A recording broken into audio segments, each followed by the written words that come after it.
quiero comenzar agradeciendo a Funvici por la invitación a ser parte de esta 51 aniversario. Hoy les voy a hablar sobre ese camino, ese puente que estamos construyendo para ir desde la vulnerabilidad hacia la resiliencia psíquica. Para comenzar, bueno, hay que decir que la vulnerabilidad se ha puesto de manifiesto siempre en los terremotos del pasado.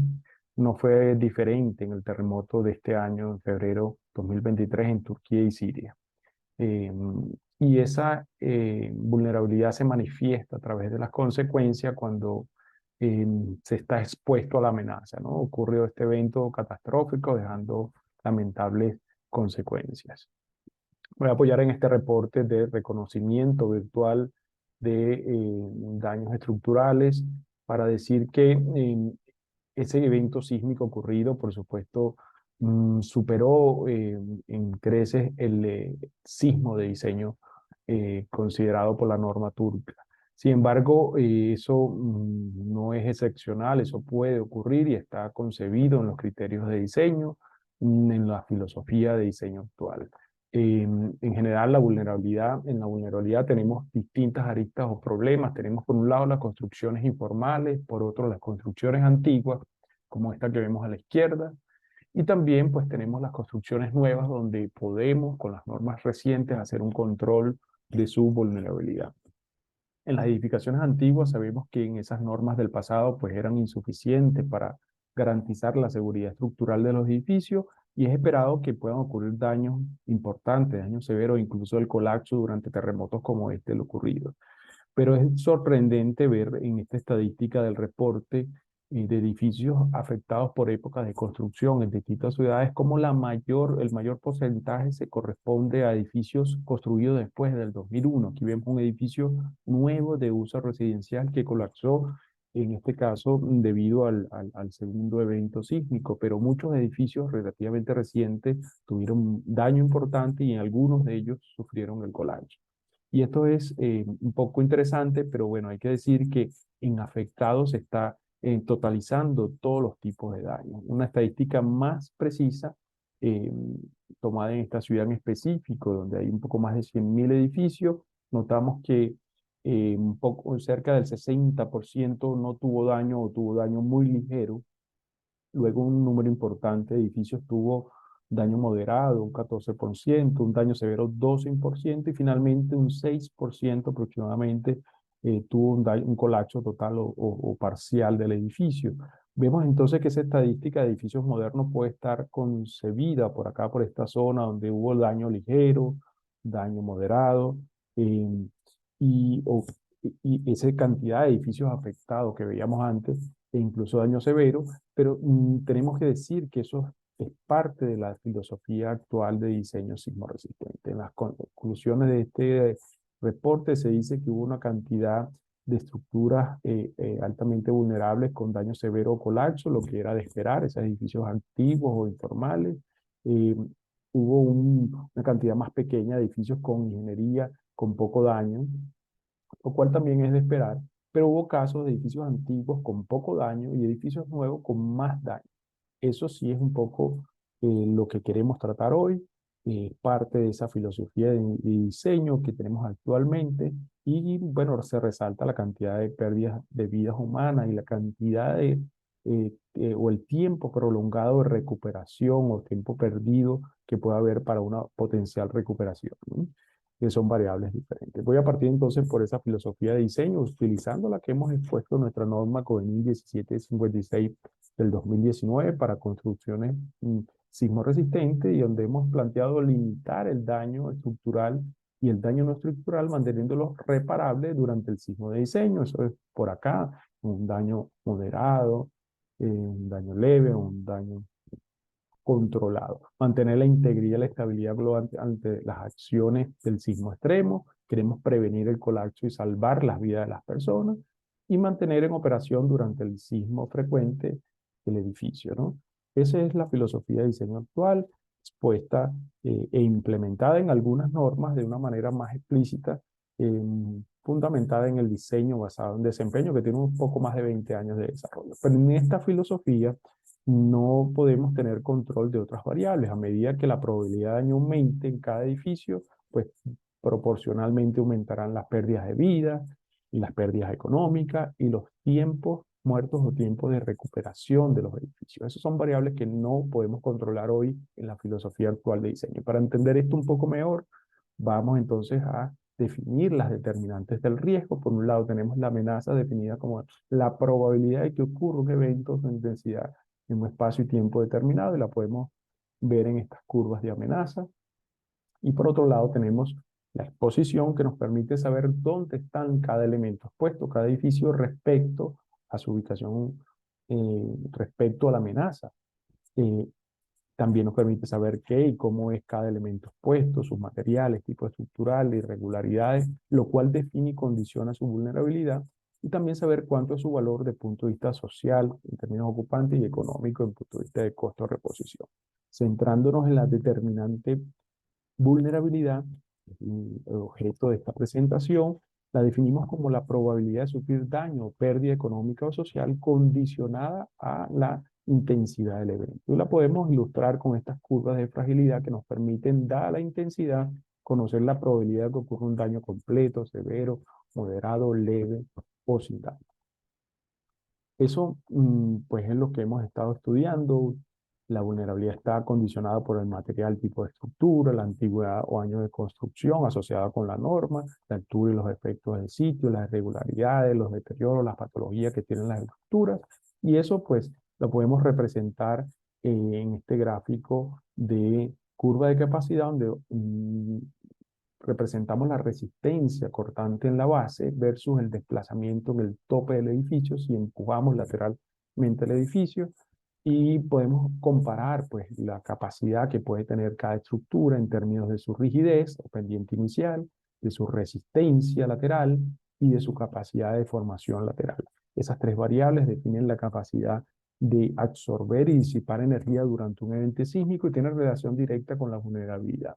En cada gráfico de estos podemos definir esos umbrales o niveles de daño, leve, moderado, severo o completo, que usamos para definir las curvas de fragilidad que hemos mostrado, que nos permiten definir esa probabilidad de que ocurra un determinado nivel de daño. Con ellas podemos definir tres tipos de curvas de vulnerabilidad: la de pérdida económica, que nos permite conocer en términos del costo de reposición de esos daños, la pérdida económica directa, la pérdida social en términos de la cantidad potencial de víctimas, heridos graves, leves o fallecidos, y la pérdida de funcionalidad en términos de días de inactividad o tiempo perdido en la edificación. Bien, eso es lo que en el contexto en el que estamos, en el contexto de riesgo estructural, tanto en edificios existentes, en edificios informales o en edificios nuevos, donde intentamos controlar ese riesgo con la aplicación de nuestras normas. Eh, Vemos que es inevitable en la condición de alto riesgo que existan daños y pérdidas. Las normas nos permiten hoy garantizar un nivel de seguridad estructural, intentando hacer ese equilibrio mágico entre lo económicamente factible y el riesgo que asumimos, utilizando entonces esas reservas de ductilidad que se traducen en daños que esperamos puedan ser controlados a través de técnicas de confiabilidad estructural, hacer un buen mantenimiento y minimizar entonces esos daños y pérdidas, aceptando que pueden ocurrir.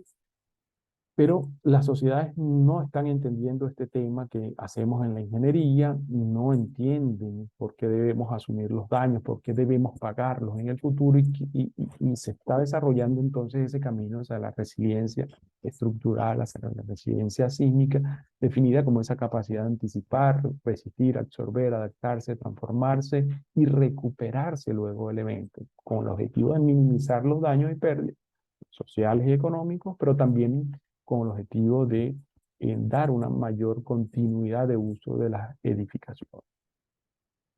Eh, la resiliencia, o ese camino de la resiliencia, se ha apuntalado en este concepto de ciudad resiliente a desastres, que la ONU ha definido como una capacidad que tiene un sistema, una comunidad, una sociedad expuesto a una amenaza para resistir, absorber, adaptarse, transformarse o recuperarse de los efectos de esa amenaza de una manera oportuna y eficiente. Y vemos que se han desarrollado marcos para definir las características de una ciudad resiliente, como este definido por Arrut en 2015, o también se han definido estrategias para medir la funcionalidad de una comunidad, de una ciudad, y medir de alguna manera la resiliencia que tiene en este triángulo cuando ocurre el evento que nos perturba y que podemos tener una respuesta por debajo de la anterior operación o por encima si hacemos una reconstrucción mejor. ¿Sí?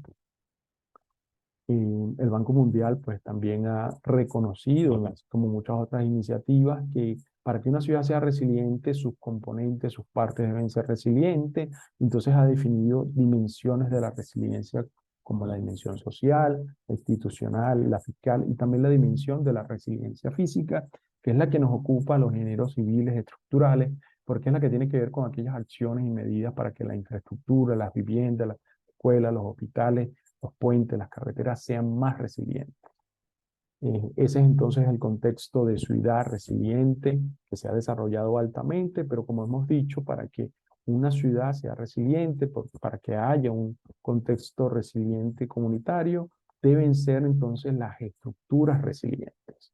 ¿Y qué se ha hecho al respecto? Bueno, ya desde el 2012, este documento FEMA P58 planteaba unos esquemas conceptuales bien interesantes para que aumentemos el control que tenemos en el diseño de construcciones o en el refuerzo y evaluación de construcciones existentes. Entonces plantea que para edificios antiguos sin reforzamiento es inevitable que ocurran pérdidas de vidas humanas importantes, pérdidas económicas importantes en términos de reparación y reconstrucción, y que hayan prolongados tiempos de recuperación eh, para esos edificios. Con ellos podemos practicar el reforzamiento sismorresistente básico, conceptual, que hemos practicado eh, en la actualidad, logrando mitigar esas pérdidas humanas, mitigar esas pérdidas económicas y reducir un poco esos tiempos de recuperación, pero sin que pretendamos alcanzar el nivel de un edificio nuevo diseñado con la norma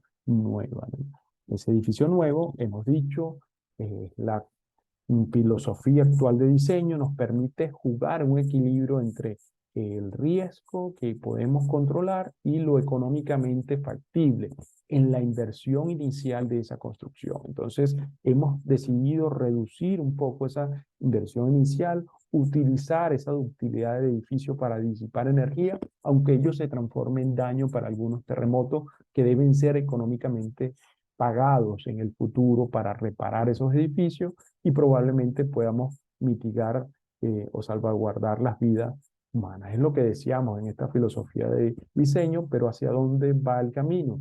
El camino va apuntando a que podamos aumentar la resiliencia de la construcción, mejorando ese diseño tradicional hecho con los códigos de diseño o utilizando tecnología de protección sísmica como aisladores sísmicos, disipadores de energía. En ambos casos debemos invertir un poco más hoy en la inversión inicial, pero es una inversión que no vamos a pagar mañana en términos de recuperación, que nos vamos a ahorrar mañana en términos de recuperación, en términos de la reparación directa de daños, pero también en términos de las pérdidas económicas indirectas por los tiempos muertos o tiempos prolongados de recuperación que pueden existir.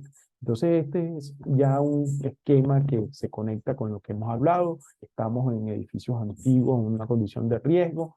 Podemos mejorar su seguridad estructural asumiendo que pueden haber algunos daños y que debemos costearlos en el futuro y además que pueden haber tiempos prolongados de reocupación de esas edificaciones. Ese es el estado actual o la filosofía actual, pero el camino apunta hacia la resiliencia sísmica, hacia la resiliencia estructural, hacia estructuras resilientes que puedan recuperarse rápidamente, que puedan requerir poca inversión para su reparación, eh, pues con un poco de mayor inversión inicial.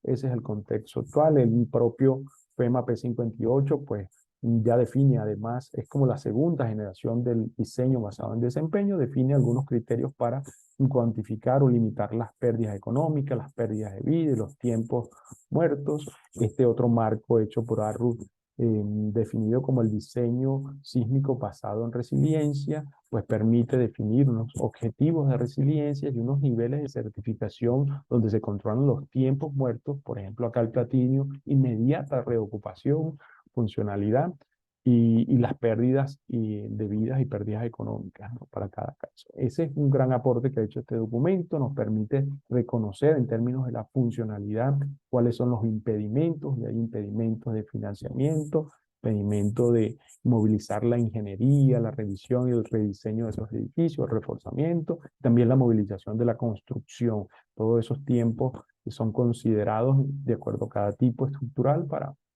definirme. Y finalmente, bueno, hay enfoques recientes que han planteado cuantificar la amenaza como tradicionalmente lo hacemos, utilizar métodos no lineales para la respuesta estructural, definir la fragilidad de las construcciones, determinarla, controlarla, eso que hemos estudiado hoy acá, la vulnerabilidad de esa construcción también, y utilizar o definir curvas de funcionalidad de cada edificio para con ellos construir unas curvas de resiliencia o unos índices de resiliencia que nos permitan medir la resiliencia estructural de la construcción.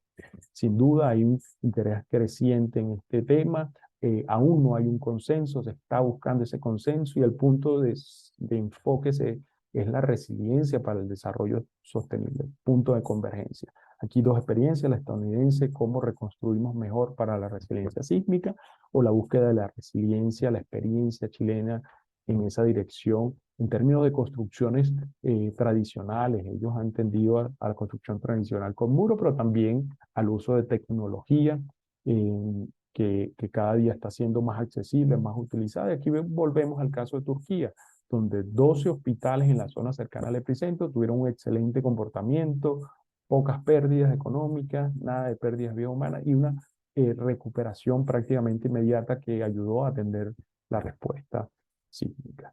Bien, con eso pues terminamos. Me despido invitándolos a visitar mi página en redes sociales Estructuras Resilientes y acá les dejo mi correo electrónico para mayor información. Gracias por la invitación.